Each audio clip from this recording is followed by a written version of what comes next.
Merhaba arkadaşlar. Bugünkü videomda düğme şekline benzeyen yuvarlak motiften en kolay anahtarlık yapılışını anlatacağım.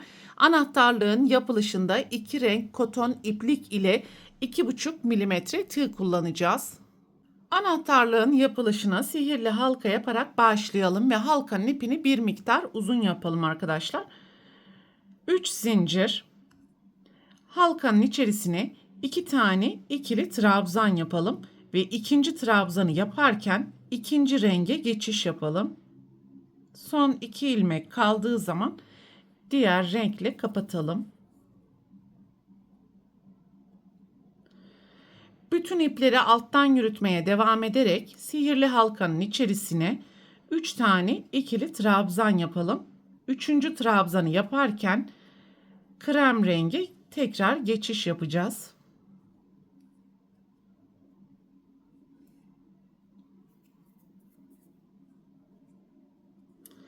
Halkanın içerisine 3 tane ikili trabzan, üçüncü trabzanı yaparken mavi renge geçiş yapalım.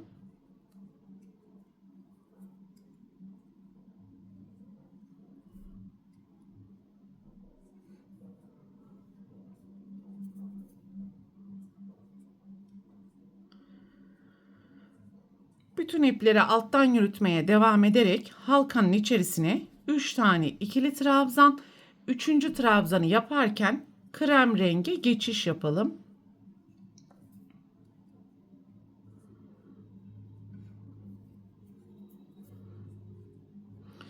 Ve bu şekilde halkanın içini doldurmaya devam edeceğiz arkadaşlar. 5 kere krem rengi, 5 kere de mavi rengi kullanacağız. Ve her renkten 3 tane trabzandan oluşan grup oluşturacağız. Toplam 10 tane grup yapalım.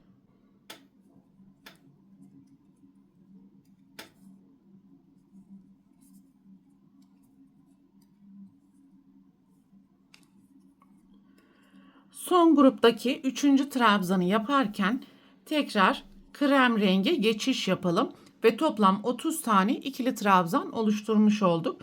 İlk ilmeğin tepesine kayma dikiş yaparak sırayı tamamlayalım. Burada sihirli halkanın ipini sıkıştırabildiğimiz kadar sıkıştıralım ve ilmeklerin arasından gizleyelim.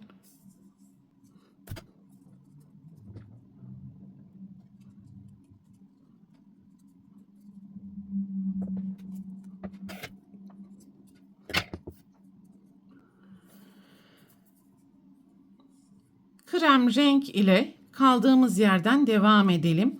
3 zincir, kayma dikişini yapmış olduğumuz ilmeğin tepesine ikili trabzan, sonraki trabzanın tepesine 2 tane ikili trabzan, son trabzanı yaparken mavi renge geçiş yapalım ve başlangıç zinciri ile birlikte toplam 4 tane ikili trabzan yapmış olduk. Sonraki gruba geçiş yapalım. Birinci ve üçüncü trabzanın tepesine bir tane ikili trabzan, ikincisinin tepesine 2 tane ikili trabzan yaparak toplam 4 tane ikili trabzan elde edelim.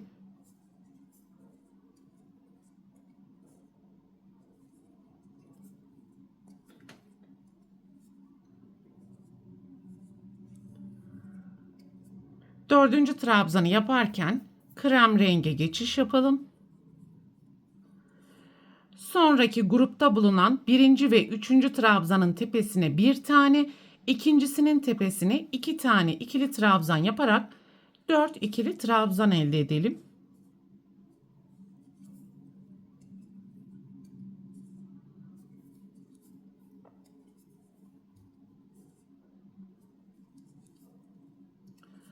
Dördüncü trabzanı yaparken renk değişikliği yapalım ve sonraki gruba geçerek aynı işlemleri tekrar edelim. Sıra sonuna kadar devam edelim.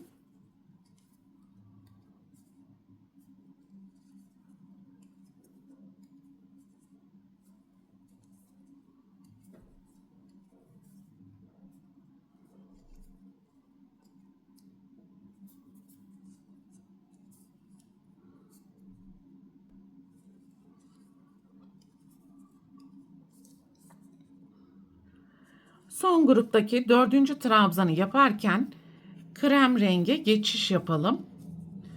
İkinci sırada toplam 40 tane ikili trabzan yapmış olduk. Şimdi iplerin ikisini de keselim ve ilk ilmeğin tepesinden gizli birleştirme yapalım krem renk ile.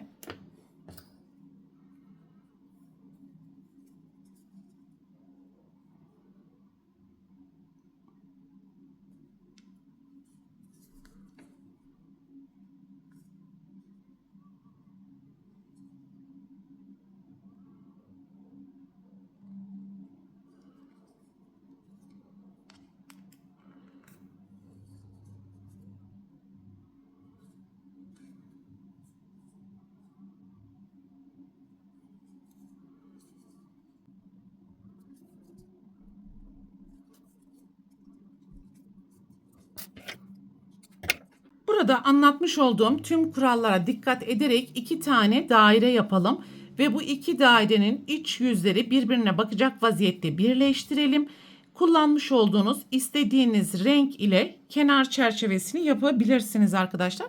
Ben tekrar krem renk ile devam edeceğim.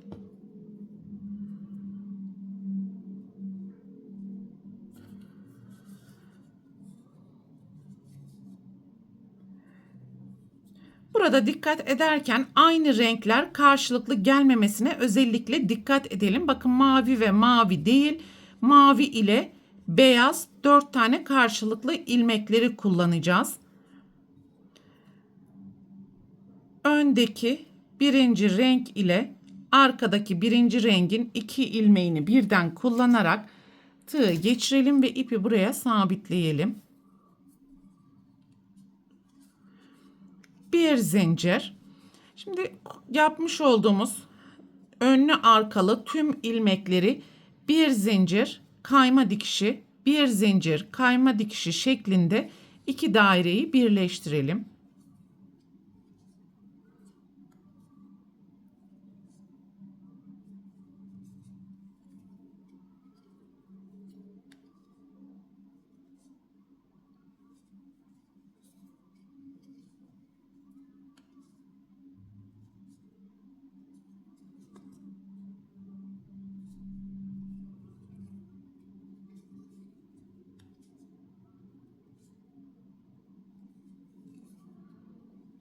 Küçük bir boşluk kalana kadar birleştirmeye devam ettim. Buradaki boşluktan istediğiniz kadar elyaf ile doldurabilirsiniz.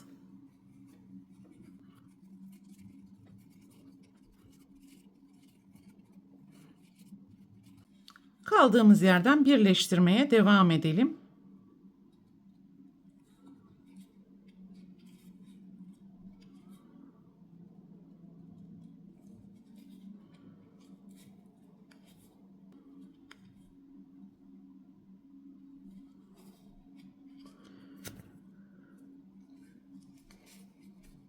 Son kayma dikişini yaptıktan sonra bir zincir yapalım. Bir miktar ip bırakarak keselim. İlk ilmeğin tepesinden gizli birleştirmeyi yapalım ve anahtarlık klipsini takalım.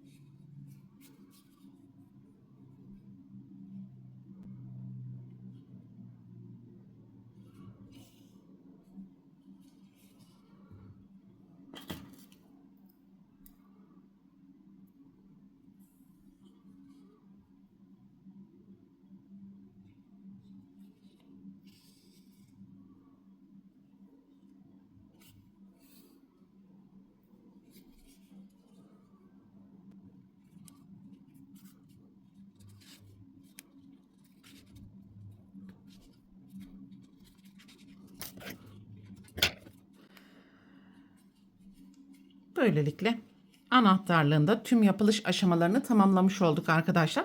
Kamera arkasında fuşya renk ve krem renk kullanarak başka bir anahtarlık ördüm.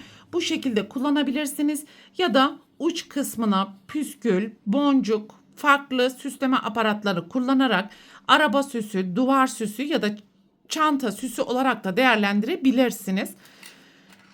Bu videoda Anlatacaklarım bunlardan ibaretti. Umarım sizler için faydalı bir video olmuştur. Sonraki eğitim videosunda görüşene dek lütfen kanalıma abone olarak videomu beğenmeyi ve düşüncelerinizi yorumlar kısmında belirtmeyi unutmayın lütfen. Hoşça kalın.